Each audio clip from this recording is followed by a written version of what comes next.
नमस्कार दोस्तों, GK capsule by R K sir YouTube channel में आपका हार्दिक स्वागत है।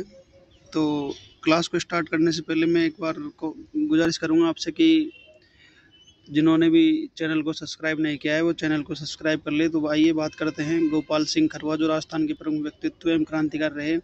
गोपाल सिंह खरवा का जन्म 1872 में अजमेर के खरवा परिवार में ठाकुर परिवार में हुआ। राजस्थान में सशस्त्र क्रांति का जनक गोपाल सिंह खरवा को माना जाता है और ये क्रांतिकारी गतिविधियों में विजय सिंह पथिक के सहयोगी थे। मणिलाल के विश्वासघात के कारण गोपाल सिंह खरवा एवं विजय सिंह पथिक को गिरफ्तार कर लिया गया और टोडगढ़ जेल में रखा गया।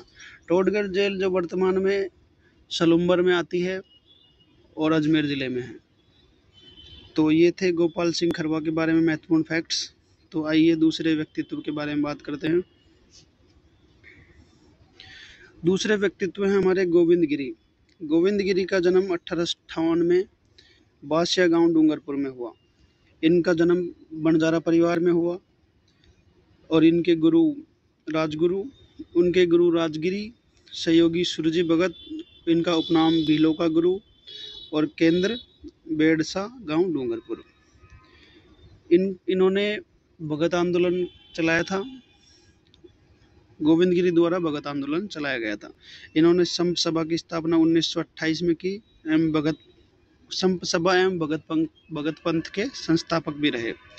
इनके नाम पर गोविंद गुरु जनजातीय विश्वविद्यालय जो कि बांसवाड़ा में स्थापित है। इन्होंने अपना अंतिम समय गुजरात के कंबोई गांव में बिताया। तो गोविंद गिरी एक राजस्थान के महत्वपूर्ण क्रांतिकारी व्यक्तित्व में आज हमने गोविंद गिरी के महत्वपूर्ण तथ्यों के बारे में बात की। तो तीसरे व्यक्तित्व हैं हमारे मोतीलाल तेजावत। मोतीलाल तेजावत का जन्म,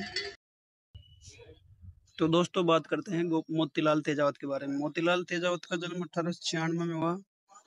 इनकी जन्मस्थली कोलारी गांव उदयपुर है और ये झाड़ोल ठिकाने के कामदार थे। झाड़ोल ठिकाना वर्तमान में उदयपुर में है। ये ओसवाल परिवार से संबंधित थे। 1920-21 में इन्होंने भील आंदोलन का नेतृत्व किया और इसके बाद इन्होंने एक ही आंदोलन चलाया। इन्हें आदिवासियों का मसीहा एम बाबूजी के नाम से जाना जाता है। आदिवासियों का मसीहा एम बाबूजी के नाम से किसको जाना जाता है? मोतीलाल तेजावत को। इन्होंने बनवासी संघ की स्थापना 1921 में की और इनकी मृत्यु 1963 में हो गई थी। तो ये थे मोतीलाल तेजावत के बारे में महत्वपूर्ण फैक्ट्स। तो आइए दूसरे व्यक्तित्व के बारे में बात करते हैं। मोतीलाल तेजावत के बाद में हमारे दूसरे व्यक्तित्व हैं गोकुल भाई भट्ट, जिनका जन्म 1899 में हुआ। गोकुल भाई भट्ट को राजस्थान का गांधी कहा जाता है। इनकी जन्मस्थली हाथलगांव सिरोही है। आबू देलवाड़ा के राजस्थान विलय में महत्वपूर्ण योगदान था। जो राजस्थान का एकीकरण हुआ था उसमें आबू और देलवाड़ा का जो विलय हुआ था उसमें इनका महत्वपूर्ण योगदान था। इन्होंने सिरोही प्रजामंडल की स्थापना की और इन्हें 1971 में पद्म भूषण से सम्मानित किया जा चुका है और इनकी मृत्यु 1986 में हुई। तो ये थे गोकुल भाई भट्ट के बारे में महत्वपूर्ण फैक्ट। तो दोस्तों हम जो बात कर रहे हैं वे महत्वपूर्ण तथ्यों के बारे में बात कर रहे हैं। आलतू फालतू चीज़ों को हम इसमें ऐड नहीं कर रहे हैं। जो महत्वपूर्ण फैक्ट है, जो एग्जाम में आने वाले सवाल है, उन्हीं को भी हम इस क्लास में ऐड कर रहे हैं। इसके बाद हमारे दूसरे व्यक्तित्व हैं रामनारायण चौधरी। रामनारायण चौधरी का जन्म 1896 में। इनके जन्मस्थली नीम का थाना सीकर। इनकी पत्नी का नाम था अंजना देवी चौधरी। स्वतंत्रता आंदोलन के तहत गिरफ्तार होने वाली प्रथम महिला थी। अंजना देवी चौधरी स्वतंत्रता आंदोलन के तहत गिरफ्तार होने वाली प्रथम महिला थी। रामनारायण चौधरी ने बेंगू किसान आंदोलन जो बूंदी में हुआ, इसका नेतृत्व किया। 1932 में इन्होंने हरिजन सेवा संघ की शाखा राजपूताने में 1932 में हरिजन सेवा संघ की शाखा राजपूताने में शाखा का स्थापना की।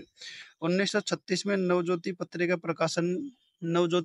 का प्रकाशन इन्होंने अजमेर से किया और 1991 में इनकी मृत्यु हो गई। तो ये थे रामनारायण चौधरी के बारे में महत्वपूर्ण फैक्ट। तो आइए बात करते हैं अगले व्यक्तित्व के बारे में। अगले व्यक्तित्व हैं हमारे माणिक्यलाल वर्मा। माणिक्यलाल वर्मा का जन्म 1897 में हुआ। इनकी जन्मस्थली बिजोलिया, जो कि वर्तमान में भीलवाड़ा में मानी जाती है। इन्हें मेवाड़ का गांधी कहा जाता है। मेवाड़ का गांधी माणिक्यलाल वर्मा को कहा जाता है। इन्होंने सेवा आश्रम की स्थापना नारेली गांव अजमेर में 1934 में की। इनके द्वारा दो आश्रमों की स्थापना की गई है। एक तो था सेवा आश्रम की स्थापना नारेली गांव अजमेर में, और दूसरा खांडलाई आश्रम की स्थापना सीमलवाड़ा डूंगरपुर में। इनके द्वारा एक गीत भी लिखा गया है, पंछेड़ा एवं अर्जी गीत। पंछेड़ा एवं अर्जी गीत किसके द्वारा लिखे गए हैं? माणिक्यलाल वर्मा के द्वारा। और इनके द्वारा किताब का प्रकाशन किया गया है, जो कि है मेवाड़ का वर्तमान शासन। मेवाड़ का वर्तमान शासन किताब माणिक्यलाल वर्मा द्वारा लिखी गई है, और इनकी मृत्यु 1969 में हो गई थी। तो अगले व्यक्तित्व हैं हमारे हरिभाऊ उपाध्याय। उपाध्याय का जन्म 1892 में हुआ। इनकी जन्मस्थली है भोरासा गांव, ग्वालियर, एमपी। इनका वास्तविक नाम था बद्रीनाथ। इन्हें उपनाम दास साहब और सर्वोदयी नेता के नाम से जाना जाता है। 1927 में अटुंडी अजमेर में गांधी आश्रम की स्थापना की। 1927 में इन्होंने अटुंडी अजमेर में गांधी आश्रम की स्थापना की थी। 1958 में महिला शिक्षा सदन की स्थापना अजमेर में इनके द्वारा की गई, और इनके द्वारा समाचार पत्रों का प्रकाशन किया गया है अजमेर से। वो है नवजीवन, त्याग भूमि और कर्म भूमि। अजमेर मेरवाड़ा के एकमात्र मुख्यमंत्री हरिभाऊ उपाध्याय रहे। इनके द्वारा रचना की गई है युग धर्म और सर्वोदय की बुनियाद, और इनकी मृत्यु 1972 में हो गई थी। ये थे दोस्तों हरिभाऊ उपाध्याय के बारे में महत्वपूर्ण फैक्ट्स। तो आइए बात करते हैं अगले व्यक्तित्व के बारे में। अगले व्यक्तित्व हैं हमारे हेमू कालानी, जिनका जन्म 1923 में पाकिस्तान में हुआ। इनकी जन्मस्थली कहाँ पर है? पाकिस्तान में। स्वतंत्रता संग्राम में सबसे छोटी आयु में शहीद होने वाला व्यक्तित्व कौन है? हेमू कालानी। 19 वर्ष की आयु में इन्हें फांसी की सजा दी गई थी। तो राजस्थान में सबसे कम उम्र में शहीद होने वाले स्वतंत्रता सेनानी कौन है? हेमू कालानी। तो दोस्तों ये थी हमारी आज की क्लास। आशा करता हूँ कि अच्छी लगी होगी।